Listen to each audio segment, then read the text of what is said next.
صبح سے شدید گرمی تھی۔ دھوپ اس قدر تیز اور کڑاکے والی تھی کہ ہانیہ کو بس اسٹاپ پر کھڑا رہنا بھی دشوار معلوم ہو رہا تھا۔ چنانچہ وہ دھوپ کی تمازت سے بچنے کے لیے نیم کے سائے دار پیڑ کے نیچے جا کھڑی ہوئی تھی۔ پیڑ کے نیچے کھڑے ہونے کے بعد تھوڑی راحت کا احساس ہوا تھا۔ وقتی طور پر دھوپ سے نجات مل گئی تھی، مگر اس گرمی نے اس کا پیچھا نہیں چھوڑا تھا۔ اگر آج یونیورسٹی میں اس کا ایک اہم لیکچر نہ ہوتا تو وہ گھر پر ہی رہنے کو ترجیح دیتی۔ بہرحال جیسے تیسے وہ یونیورسٹی پہنچ گئی تھی۔ دوسرا پیریڈ پروفیسر سمدانی کا تھا، جو کہ بہت سخت تھے اور غیر حاضری کو سخت ناپسند فرماتے تھے۔ پھر موسم بدلنے لگا تھا۔ آسمان پر جہاں کچھ دیر پہلے تک سورج کی حکمرانی تھی، اب وہاں گہرے سیاہ بادل تھے۔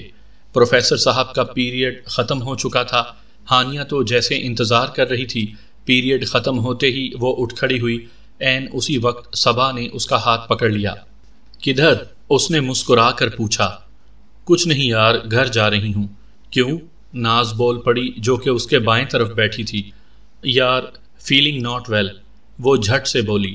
بس میں سر سمدانی کی وجہ سے آ گئی تھی، ورنہ میں نہیں آتی۔ او میں ساتھ چلوں؟ او نو، میں چلی جاؤں گی۔ پھر اس نے اپنا بیگ لیا اور کلاس روم سے باہر نکل آئی۔ جیسے ہی وہ کالج کے گیٹ سے باہر نکلی، اسی پل موٹی موٹی بوندیں اس کے سر پر گریں۔ اس نے چونک کر آسمان کی سمت دیکھا اور تھرا اٹھی۔ اس کو تیز قسم کی بارش اور بجلی سے بہت ڈر لگتا تھا۔ یہ کمزوری اس وقت سے اس کے رگو پے میں رچ بس گئی تھی جب وہ میٹرک میں تھی۔ وہ تیز تیز قدموں سے بس اسٹاپ کی جانب چلنے لگی۔ بس اسٹاپ تک پہنچنے سے پہلے ہی موسلا دھار بارش نے اس کو آ لیا۔ ذرا ہی دیر میں تیز بارش کی جھڑی لگ گئی تھی۔ اف خدایا، اب کیا ہوگا؟ ہانیہ دل ہی دل میں اپنے آپ کو کوسنے لگی تھی۔ اسے بارش اور بجلی سے بہت ڈر لگتا تھا۔ اس کے کپڑے بری طرح سے بھیگ کر اس کے بدن سے چپک چکے تھے۔ چند لڑکے کھڑے اس کو بغور دیکھ رہے تھے۔ ہانیہ ان لڑکوں کو دیکھ کر بری طرح سے گھبرا گئی۔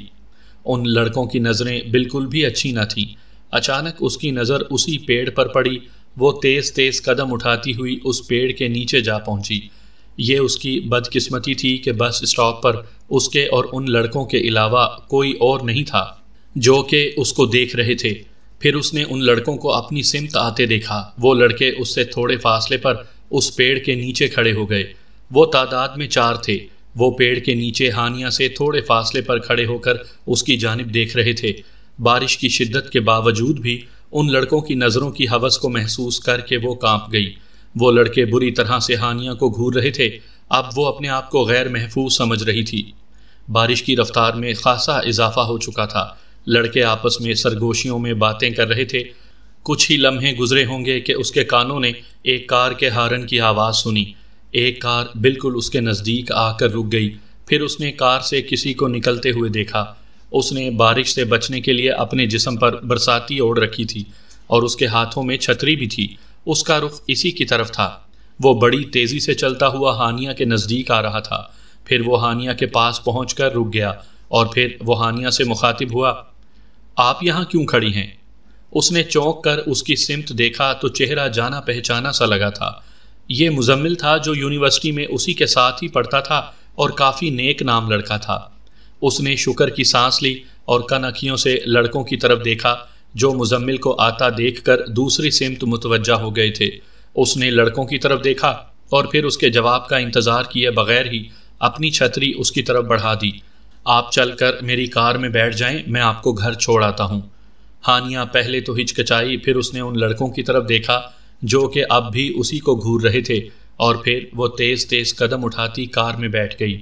شاید اس نے اسی میں ہی عافیت سمجھی تھی کہ کار میں جا کر بیٹھ جائے۔ مزمل نے پھرتی سے ڈرائیونگ سیٹ سنبھالی اور پھر کار ایک جھٹکے سے آگے بڑھ گئی۔ میں جانتا ہوں آپ صرف ان اوباش لڑکوں سے بچنے کی خاطر میری کار میں بیٹھ گئی ہیں۔ ہانیہ نے کوئی جواب نہ دیا، بس وہ سمٹی ہی بیٹھی رہی تھی کیونکہ اس کو سردی بہت زیادہ لگ رہی تھی۔ تھوڑی دیر کی ڈرائیونگ کے بعد اس نے محسوس کیا کہ مزمل اس کی سمت بالکل بھی نہیں دیکھ رہا تھا، بلکہ اس کی نظریں روڈ پر ہی تھیں کیونکہ اس کے کپڑے جس طرح بھیگ کر اس کے جسم سے چپک چکے تھے۔ کوئی بھی لڑکا اس نظارے کو دوبارہ ضرور دیکھتا۔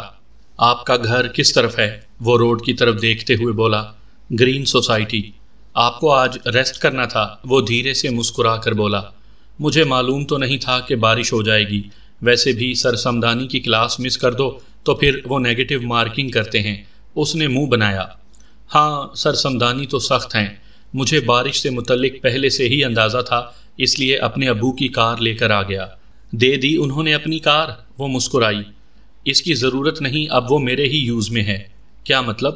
والد صاحب کا انتقال ہو چکا ہے، گھر میں والدہ ہیں بس۔ جواب افسردگی سے دیا گیا تھا۔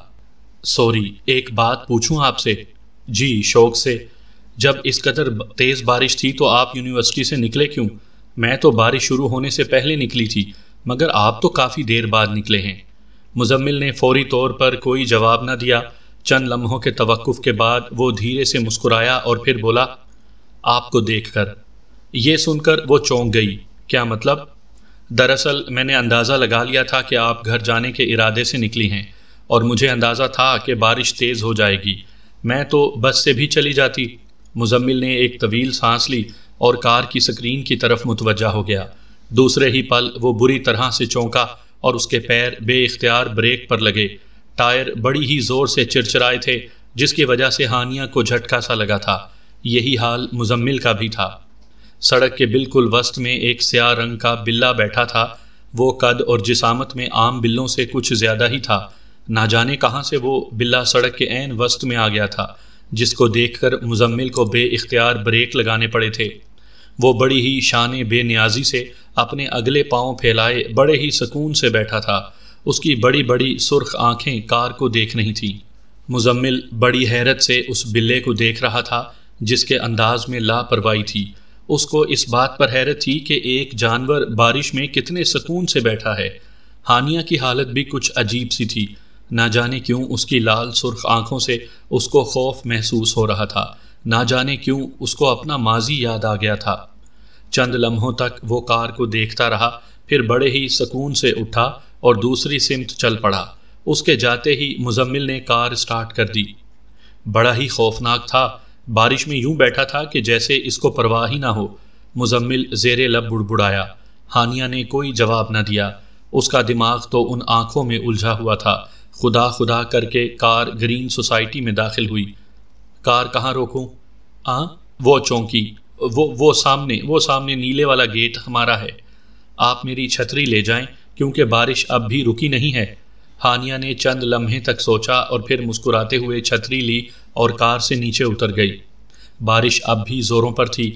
مزمل کے دونوں ہاتھ اسٹیئرنگ پر تھے اور نظریں سڑک پر، لیکن اس کا چہرہ اس بات کا غماز تھا کہ اس کا ذہن کہیں اور بھٹک رہا ہے۔ پھر اس نے کار ٹیپ آن کر دیا تھا۔ سنگر کی آواز بہت مدھر تھی اور میوزک بھی کافی متاثر کن تھا۔ چھپانا بھی نہیں آتا، جتانا بھی نہیں آتا، ہمیں تم سے محبت ہے، بتانا بھی نہیں آتا۔ گانا سنتے ہی اس نے اپنے ہونٹوں کو سختی سے بھینچ لیا تھا۔ یہ بات سچ تھی کہ وہ دل ہی دل میں ہانیہ سے بے حد محبت کرتا تھا۔ پھر جب کار میں وہی بول گونجے، ہتھیلی پر تمہارا نام لکھتے ہیں، مٹاتے ہیں، تم سے ہی پیار کرتے ہیں، تم ہی سے کیوں چھپاتے ہیں، یہ سنتے ہی وہ بے ساختہ بول اٹھا، نہیں اب میں محبت کو چھپاؤں گا نہیں، اپنے دل کی بات تم سے ضرور کروں گا۔ ہاں تم انجان ہو میرے دل کی ان دھڑکنوں سے ہانیہ جس پر تمہارا نام لکھا ہے، لیکن میں اتنا ضرور جانتا ہوں محبت صرف شدت کا نام ہے۔ اگر میرے ان جذبوں میں شدت ہے تو پھر تم تک وہ آگ ضرور پہنچے گی۔ ہاں میں تم سے ضرور کہوں گا، ہاں میں تم سے ضرور کہوں گا۔ سامعین کرام، آپ سن رہے ہیں اردو کہانی آتش زادہ۔ یہ اس سلسلے کی پہلی قسط ہے۔ مجھے امید ہے آپ کو میری یہ کاوش پسند آئے گی۔ ہانیہ نے دور سے اپنی والدہ کو گیٹ پر کھڑا دیکھ لیا تھا۔ ان کے چہرے پر فکر مندی کے آثار تھے۔ ہانیہ کو آتا دیکھ کر ان کی جان میں جان آئی تھی۔ وہ جانتی تھیں کہ ہانیہ کو بارش اور بجلی سے ڈر لگتا ہے۔ میں کب سے تمہارا انتظار کر رہی تھی، یہ تو موسم اچانک ہی بدلا، ورنہ میں تمہیں جانے ہی نہ دیتی۔ امی آپ تو جانتی ہیں کہ میں بارش سے کتنا گھبراتی ہوں، ہانیہ بولی۔ یہ چھتری؟ جی۔ وہ چونکی، پھر وہ جلدی سے بولی، ایک دوست کی ہے، اس نے بارش سے بچنے کی وجہ سے مجھے دے دی تھی، اس کا گھر یونیورسٹی سے قریب ہی ہے۔ خیر کپڑے بدل لو، تم کتنا بھیگ گئی ہو، میں چائے بنا کر لاتی ہوں۔ ابو جان آ گئے؟ ہانیہ نے مسکراتے ہوئے پوچھا۔ آفس میں پھنسے ہوئے ہیں، فون آیا تھا، اب تم کپڑے جلد تبدیل کر لو، ساتھ مل کر پکوڑے بناتے ہیں، تمہارے ابو آتے ہی پکوڑوں کا تقاضا کریں گے۔ رائٹ امی، ہانیہ ہنس کر بولی۔ اس نے کچن کا رخ کیا تھا، کبڈ میں سے بیسن نکالتے ہوئے اس کے وجود میں تھر تھری سی رینگ گئی۔ ذہن ماضی کی طرف پلٹ گیا تھا، جب ایسی ایک تیز بارش تھی جس میں اس کے ساتھ وہ انوکھا واقعہ پیش آیا تھا۔ ان دنوں وہ 10ویں جماعت میں تھی۔ جس روز یہ واقعہ پیش آیا تھا اس سے ایک ہفتے پہلے اس کی کنڈیشن کچھ بہتر نہیں تھی۔ وہ بخار بھی محسوس کر رہی تھی، چنانچہ اس نے اسکول سے ہاف ڈے لیا اور ناز کے ساتھ اسکول سے باہر آئی۔ ناز اس کی بچپن کی فرینڈ تھی۔ دونوں فرینڈز باتیں کرتی گلی کے وسط میں پہنچ گئیں۔ اچانک ہانیہ چونک کر رک گئی، اس کے چہرے سے خوف دکھائی دینے لگا تھا۔ کیا ہوا، کیوں رک گئیں؟ ناز نے پوچھا۔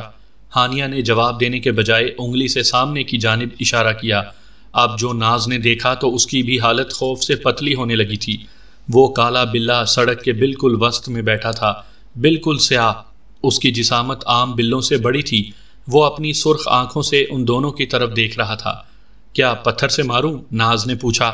نہیں، کسی بے گناہ کو یوں مارنا اچھا نہیں، ہم کونے سے نکل جاتے ہیں، ہانیہ نے جواب دیا، اور پھر وہ دونوں کونے سے نکل گئی تھیں۔ وہ بڑے ہی پرسکون انداز سے ان دونوں کی طرف دیکھ رہا تھا۔ اس کی نظریں ہانیہ پر ہی تھیں، پھر وہ یکدم اٹھا اور اس کے پیچھے چلنے لگا تھا۔ اس واقعے کے ہفتے بعد وہ اسکول سے واپس آ رہی تھی۔ بارش کا آغاز تھوڑی ہی دیر قبل ہوا تھا، لیکن دیکھتے ہی دیکھتے جھڑی لگ گئی تھی۔ اس قدر تیز اور شدید بارش تھی کہ قدم اٹھانا بھی دوبھر تھا۔ ناز اس کے ساتھ ہی تھی۔ اس سیاہ پوش کو سب سے پہلے ناز نے دیکھا تھا، جو کہ سر سے پاؤں تک سیاہ لباس میں تھا اور سر پر فلیٹ ہیٹ تھا جس سے اس کا چہرہ چھپ گیا تھا۔